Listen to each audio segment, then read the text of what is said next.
Allah Subhanahu wa taala menjelaskan tentang satu kaum dari keturunan Iram yang sampai kepada Nuh alaihi salatu wassalam, di mana kaum ini Allah tidak pernah ciptakan sebelumnya. Bagaimana kekuatannya, kehebatannya, belum pernah Allah ciptakan kecuali kaum ini saja. Dan itu tadi dikutip oleh imam kita dalam salat subuh, alam tara kaifa fa'ala rabbuka bi'ad irama dhatil imad allati lam yukhlaq mithluha fil bilad. Bagaimana Allah Subhanahu wa taala telah melakukan ataupun berbuat sesuatu kepada kaum Ad, di mana Ad adalah keturunan Iram, dan kaum ini lam yukhlaq mithluha fil bilad, belum pernah Allah ciptakan seperti kaum ini kepada manusia, baik sebelum atau sesudahnya. Luar biasa Allah berikan kekuatan kepada mereka. Di antara kekuatan mereka yang ditunjukkan dalam Al-Quran adalah mereka mampu membuat rumah-rumah di atas gunung. Gunung batu itu digali oleh mereka, diukir, dilobangi jadi rumah. Sebenarnya tidak ada faedahnya, tetapi mereka ingin menunjukkan kekuatan mereka yang belum ada sebelumnya. Dari setelah mereka sombong dan mereka menyembah berhala. Lah kaum Ad ini diutus kepada mereka seorang rasul namanya Hud, dan Hud itu nabi pertama dari nabi-nabi Arab. Karena seluruh nabi selain Arab itu banyak, tapi nabi-nabi Arab cuma 4 saja. Dimulai daripada Hud, kemudian setelah Hud nanti kita kisahkan kisah Nabi Saleh, kemudian setelah Saleh kita kisahkan Syuaib, dan Rasul kita Muhammad sallallahu alaihi wasallam. Ini disebut nabi-nabi Arab, selainnya bukan Arab. Kebanyakan mereka nabi itu dari Bani Israel, keturunan Ibrahim dari jalur Ishak. Tetapi nabi-nabi Arab ini hanya 4 ini saja, karena mereka diutus di Arab. Dan kaum Ad itu letaknya di antara Oman dan Hadral Maut. Itu disebut Ad. Di situ ada kaum Ad dulu, kaum Iram. Itulah disebut Arab pertama. Tapi Arab ini telah musnah. Yang ada kaum Samud, kaumnya Nabi Saleh. Baru kemudian dari Samud ini banyaklah kemudian kabilah-kabilah Arab, sampai kepada masa Ismail ada satu kabilah namanya Jurhum. Ismail menikah dengan kabilah Jurhum dari keturunan Samud. Kemudian dari Jurhum ini beranak pinak, berkabilah-kabilah sampai ke bawah, sampai akhirnya lahirlah Nabi kita yang mulia alaihi salatu wassalam. Maka pada subuh ini kita akan kisahkan sedikit tentang kisah Nabi Hud. Bagaimana kisahnya? Hud kalau dilihat daripada nasab kepada Nuh, dia adalah cucu Nuh yang keempat. Jadi Nuh punya anak, anaknya punya anak, anaknya punya anak, lah Hud ini yang keempat dari keturunan Nuh alaihi salatu wassalam. Artinya dia generasi keempat dari Nuh. Dan subhanallah, sebenarnya ketika Allah Subhanahu wa taala menyelamatkan Nuh dan pengikutnya yang sedikit itu kemudian beranak pinak setelahnya, generasi kedua, ketiga, mereka masih mentauhidkan Allah, karena mereka masih mendapatkan cerita bapak-bapak mereka bagaimana Allah mengirim azab kepada kaum Nuh. Tapi syaitan ini sekali lagi cerdas, ikhwan. Dia menggoda Bani Adam itu khutuat, selangkah demi selangkah. Akhirnya kemudian ketika generasi berlalu sampai 3 generasi, mulailah syaitan kembali menguasai kaumnya Nuh, setelahnya kaumnya anak-anaknya Nuh alaihi salatu wassalam, sampai kepada kaum yang disebut dengan Ad. Disinilah kemudian mereka kembali menyembah berhala, menyembah patung, tidak lagi menyembah Allah subhanahu wa ta'ala. Maka dari sini Allah subhanahu wa ta'ala menjelaskan di dalam Al-Quranul Karim, seperti disebutkan dalam surah Asy-Syu'ara ayat yang ke 123 dan 127, dari 123 sampai 127. Allah subhanahu wa ta'ala berfirman, kadzabat adun al-mursalin, telah mendustakan kaum Ad terhadap para rasul. Coba perhatikan nas Al-Quran di sini. Rasul yang diutus kepada kaum Ad itu cuma satu, Hud namanya. Tapi bahasa Al-Quran menggunakan kalimat jama', telah mendustakan kaum Ad para rasul. Padahal rasulnya cuma satu. Kenapa jadi para rasul di sini? Kan tidak banyak rasul yang dikirim kepada kaum Ad, hanya satu saja, kaum Hud. Bahasa Al-Quran ketika mengatakan bahwa kaum Ad telah mendustakan para rasul, karena siapapun di antara manusia yang mendustakan satu utusan Allah, berarti dia telah mendustakan seluruh utusan Allah. Sama dengan bahasa, siapa yang mendustakan satu ayat dalam Al-Quran, berarti sama dengan mendustakan seluruh Al-Quran. Itulah bahasa Quran seperti itu. Kemudian Allah mengatakan, idz qala lahum akhuhum, ketika nabi mereka Hud berkata kepada kaumnya Ad, ala tattaqun, kenapa kalian tidak takut kepada Allah? Kenapa kalian tidak takut kepada Allah? Inni lakum rasulun amin, saya ini hanya sekedar utusan Allah yang menyampaikan amanah Allah, itu saja. Fattaqullaha wa ati'un, maka bertakwalah dan taati perintahku. Wa ma as'alukum alaihi min ajrin in ajriya illa ala rabbil alamin, saya tidak minta upah kepada kalian, karena saya hanya meminta upah kepada Allah subhanahu wa ta'ala.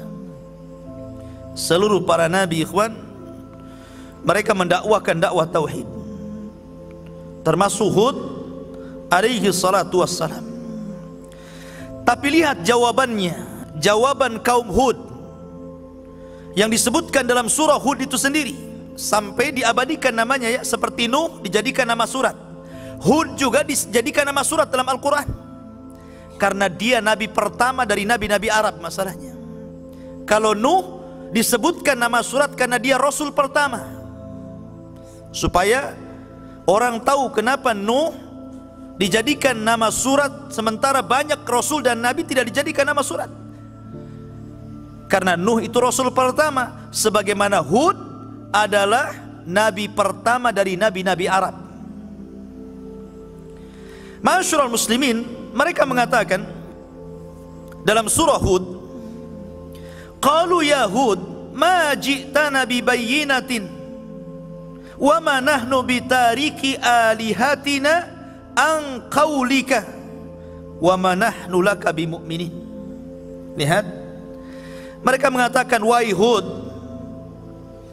apa yang kau datangkan kepada kami ini, kami tidak melihat ada bukti bahwa engkau seorang rasul, seorang nabi.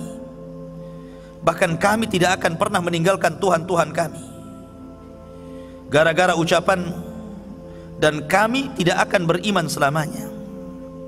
Nih penyimpangannya di sini. Pertama, tidak percaya dengan utusan Allah. Yang kedua, tidak mau meninggalkan Tuhan-Tuhan mereka. Dan yang ketiga, mereka tidak mau beriman kepada apapun yang dibawa seorang rasul kepada mereka. Inad, ikhwan, takabur, sombong. Bahkan lebih parah lagi, mereka mengatakan, inna qula illa tarak, inna qula illa taraka ba'du alihatina bisu'in. Sesungguhnya yang kami katakan wahai Hud, kecuali engkau akan mengalami kesialan dari ucapanmu yang datang dari Tuhan-Tuhan kami. Yakin dia dengan Tuhannya tuh, ya kan? Sangat yakin kalau engkau terus menyuruh kami meninggalkan Tuhan-Tuhan kami, hati-hati ucapanmu, kau akan kewalat, bahasanya seperti itu. Tuhan-Tuhan kami bisa membuat engkau celaka. Rupanya pemahaman tatoyur itu sudah ada sejak zaman Hud sampai hari ini, ya kan? Pemahaman tatoyur artinya menganggap sial atau menganggap sesuatu itu mendatangkan manfaat karena sebuah benda. Mereka menganggap seperti itu. Di zaman Nabi SAW tatoyur ada. Jadi orang-orang jahiliyah itu kalau mereka dagang, kalau nggak ke arah Yaman kemana? Ke Syam. Rihlatas sita'i was saif, ke Yaman dan ke Syam. Jadi kalau mereka hendak menuju Syam, maka mereka akan mengambil burung merpati, kemudian diterbangkan. Kalau terbangnya ke arah yang hendak dituju untuk berniaga, berangkat dia. Kenapa? Karena dianggap bahwa burung itu membawa keberuntungan. Tapi kalau dia berangkat ke Yaman, tahu-tahu terbangnya malah ke Syam, nggak jadi itu. Kenapa? Ini tidak hoki ini. Di zaman Rasul, di zaman jahiliyah pakai burung. Tapi di zaman sekarang berkembang. Bukan pakai burung saja ya, pakai ikan lohan, pakai burung perkutut, ya kan? Pakai burung beo tengah malam, burung hantu, macam-macam burung. Nah ini kan masalah ya kawan. Bukan hanya burung, bukan hanya ikannya, sampai ke angka ada yang sial. Angka berapa tuh? Angka 13. Angka sial katanya. Coba bayangkan angka disial-sialkan.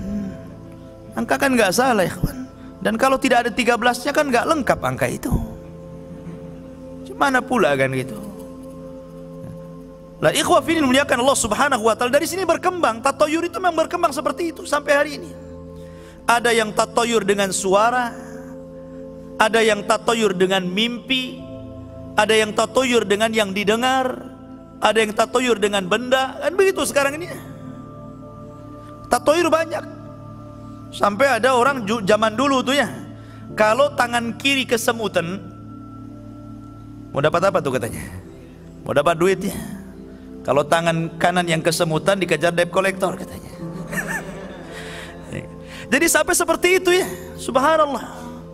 Dulu tidak boleh anak gadis katanya kalau makan di depan pintu nanti nggak laku gitu kan.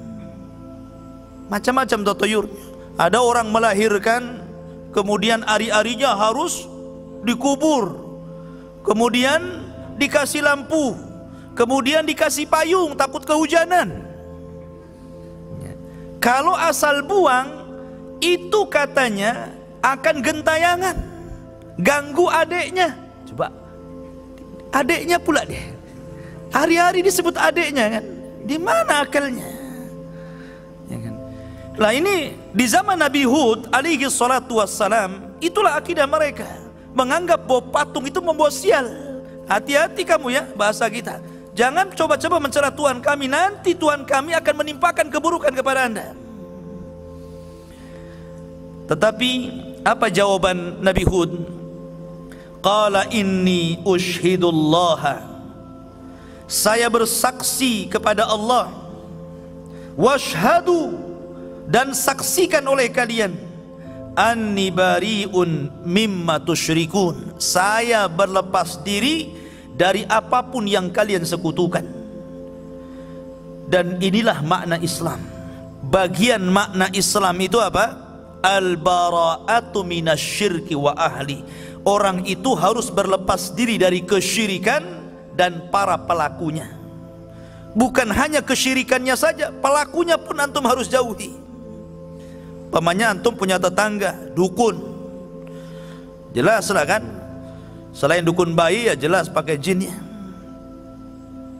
Jangankan dukun-dukun, tukang urut itu kadang-kadang begitu. Sebelum ngurut apa yang dibaca, ya kan? Bentar Ustadz doa dulu katanya, tapi nggak mau dibunyiin doanya. Waswes gitu. Sudah diurut.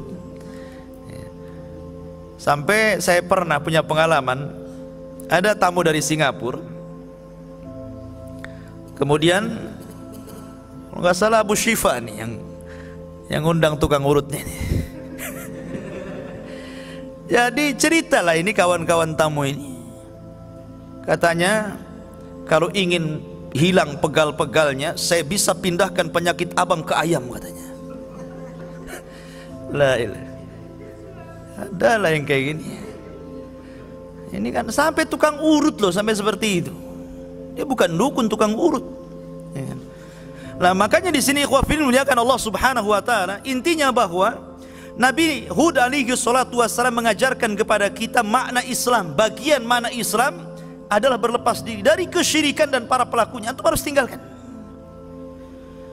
Dari sini ikhwafil muliakan Allah Subhanahu wa taala, bahwa dakwah tauhid itu adalah dakwah yang utama dan pertama, karena itulah misi para nabi dan rasul.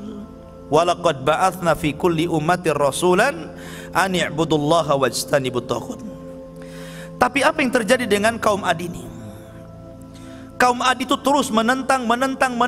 Akhirnya waktu apa yang Hud alaihi salatu wassalam katakan kepada mereka, bahwa kalau mereka tidak beriman, maka tunggu adab Allah akan sampai kepada kalian. Tapi mereka tidak percaya. Dari situlah kemudian Allah Subhanahu wa taala memukodimahi, memulai adabnya dengan apa? Dengan cara paceklik 3 tahun. Sementara kaum Ad itu penghasilan mereka dari pertanian. Coba bayangkan kalau seandainya orang di pinggir laut nelayan gitu kan nggak mungkin ada cerita laut surut. Ada laut surut sampai ke tanah? Nggak ada kan itu. Artinya kalau yang di pinggir laut itu paling mungkin musibahnya ombak atau yang lain gitu kan. Lah kalau petani, air. Kalau petani itu ya. Makanya ikhwafil muliakan Allah Azza wa Jal, ketika kemudian sebuah pertanian tidak dialiri air, pasti masalah. Apalagi 3 tahun. Bayangkan saya, kita nggak hujan 3 bulan saja susah. 3 tahun nggak hujan, ya kering kelontang lah. Akhirnya sudah mulai kelaparan, binatang pada mati, mereka sendiri sudah sebagian mereka mati gitu. Maka mereka, sementara Hud ini sudah meninggalkan kaum Ad karena tidak mau lagi berdakwah kepada mereka. Safar Hud ini kemana? Ke Mekah ya, karena dia di Hadral Maut. Ad itu antara Hadral Maut dan Oman, dan sekarang satu-satunya jalur yang paling aman di Yaman itu lewat Oman, karena Son'a sudah dikuasai orang-orang Houthi, orang-orang Syiah. Jadi kalau orang ke Yaman lewat jalur Oman. Makanya orang-orang Hadral Maut dekat ke Oman. Nah disitulah kaum Ad. Lah Hud sudah pergi tuh, ketika azab Allah mau datang, Hud pergi membawa kaumnya yang beriman kemana? Ke Mekah, dan tinggal di Mekah. Lah setelah 3 tahun paceklik, mereka akhirnya kelaparan. Maka 7 orang yang dianggap paling baik dari kaumnya ini berusaha untuk datang ke Mekah, karena di Mekah itu bagi mereka ada berhala-berhala yang sangat mulia, lebih mulia dibandingkan berhala yang mereka sembah di Yaman. Jadi ada kelasnya juga berhala itu. Ada kelas 1, kelas 2 gitu kan. Perangkat mereka sampai di Mekah, kemudian mereka meminta kepada patung-patung yang ada di sana supaya dihilangkan. Ini sudah dimatikan masih juga ya. Suara apa ini? Jadi supaya dihilangkan musibah yang ditimpakan kepada mereka. Ketika mereka meminta kepada berhala-berhala mereka, disinilah ada suara dari langit. Seolah-olah suara itu mengijabah doa mereka. Suara itu mengatakan, apa yang kalian kehendaki? Maka mereka mengatakan, kami ingin hujan. Kemudian ditawarkan, baik kami akan kirim awan yang berbagai macam warna. Ada warna putih, ada warna hitam, ada warna kuning, ada warna merah. Mau yang mana kalian? Maka mereka mengatakan, kami ingin awan yang berwarna hitam. Alasannya, kalau awan berwarna hitam itu lebih banyak kandungan hujannya. Dari sini menunjukkan apa? Allah itu memberikan istidraj dulu, keinginannya dipenuhi dulu. Makanya orang kafir itu, kalau ada orang mengatakan enak kali orang kafir itu, hidupnya senang, gak pernah ditimpa musibah gitu kan. Kita ini sudah beriman, musibah banyak. Ya. Salahnya di mana ini? Padahal Allah mengatakan, wa kana haqqan alaina nasral mu'minin. Adalah kewajiban Allah menolong orang-orang yang beriman. Rasanya nggak ditolong-tolong saya ini, padahal sudah beriman. Innallaha yudhafi'u 'anil ladzina amanu. Allah akan menjaga orang-orang yang beriman. Bahkan Allah mengatakan, man 'amila amalan min dzakarin aw untha wa huwa mu'minun falanuhyiyannahu hayatan thayyibah wa lanajziyannahum bi ahsani ma kanu ya'malun. Siapa yang beramal soleh dari laki-laki dan perempuan sementara dia beriman, maka kami akan cukupkan kehidupannya di dunia dan kehidupannya di akhirat. Ustadz, kami ini sudah beriman, agama kami Islam, tapi nggak pernah dicukup-cukupkan tuh hidupnya. Orang kafir kok enak kali hidupnya. Antum harus paham istilah istidraj. Istidraj itu Allah sengaja membiarkan orang itu di atas kenikmatan sampai kepada waktunya Allah akan azab orang itu. Itu nama istidraj. Ya. Begitu juga dukun. Kalau jadi dukun meramal kok benar terus, itu istidraj artinya. Ya, karena tidak semua dukun juga benar ramalannya kan. Mungkin yang benar satu, yang 99 itu dusta. Nah, ini istidraj. Di sini ada pelajaran istidraj. Akhirnya kemudian dikirim, ya sudah kalian pergi ke Yaman. Nanti awan ini akan kukirim kepada kalian. Oh, senang mereka. Senang. Sampai di Yaman, di Ad, mereka kemudian memberitahu bahwa berhala-berhalanya akan mengabulkan permintaan mereka. Datanglah awan, jalan tuh. Semua orang keluar. Coba kan. Semua orang keluar. Mereka tidak tahu bahwa awan hitam itu dikirim oleh Allah untuk mengazab mereka. Mereka sangka awan itu untuk membawa berkah. Keluar semuanya. Tapi ada seorang wanita tua yang paham. Ini gelagatnya beda ini. Ini bukan hujan nampaknya. Akhirnya Allah subhanahu wa ta'ala betul-betul kirimkan azabnya. Rupanya awan itu membawa angin. Angin yang sangat dahsyat sekali dan pekikan yang luar biasa. Sampai-sampai Allah mengatakan sorsor. Sorsor itu angin di dalamnya ada pekikan yang bisa memutuskan gendang telinga manusia. Jadi dikirim angin yang sangat dingin sekali masuk ke dalam badan, kemudian telinganya hancur. Itu permulaan tuh. Kemudian setelah itu mereka diangkat oleh angin ke langit, nggak turun-turun. Sab'a layalin wa thamaniyata ayyam. Berapa hari di langit itu? Sab'a layal, 7 hari ngapung di langit. Dan 8 hari, 7 malam, 8 hari diputar-putar sama angin di langit itu. Coba bayangkan tuh, diangkat. Tidak ada satu jiwa pun, anak-anak, orang tua, laki-laki ngapung semua ke atas. Kemudian setelah 7 malam 8 hari, maka Allah subhanahu wa ta'ala kemudian timpakan ke bumi seperti tunggul-tunggul kurma dalam bahasa Quran. A'jazi nakhlin khawiyah. Seperti tunggul kurma. Antum kalau pohon kelapa itu ya dijatuhkan dan jatuhnya lurus, nancap di bumi itu. Ini kepala di bawah, kaki di atas. Kemudian dilesatkan dari langit dan nancap tuh kepalanya di situ. Jadi paku. Lihat ngeri ini adabnya kaum Ad ini. dan tidak disisakan satu jiwa pun. Makanya Nabi SAW ketika mengisyaratkan orang-orang Khawarij, apa kata Rasul? La in adraktuhum la aqtulannahum qatla adin. Kalau kudapati mereka orang-orang Khawarij, maka kumusnahkan sebagaimana Allah musnahkan kaum Ad. Tidak ada satu jiwa yang disisakan Allah. Hud, ya kan? Maka Hud kemudian selamat dari adab, kemudian diselamatkan kaumnya, dan begitulah Allah Subhanahu wa taala mengakhiri akibat orang-orang yang kufur dan akibat orang-orang yang beriman. Subhanakallah bihamdika, asyhadu an la ilaha illa anta astaghfiruka wa atubu ilaik. Allahu ta'ala. Assalamualaikum warahmatullahi wabarakatuh.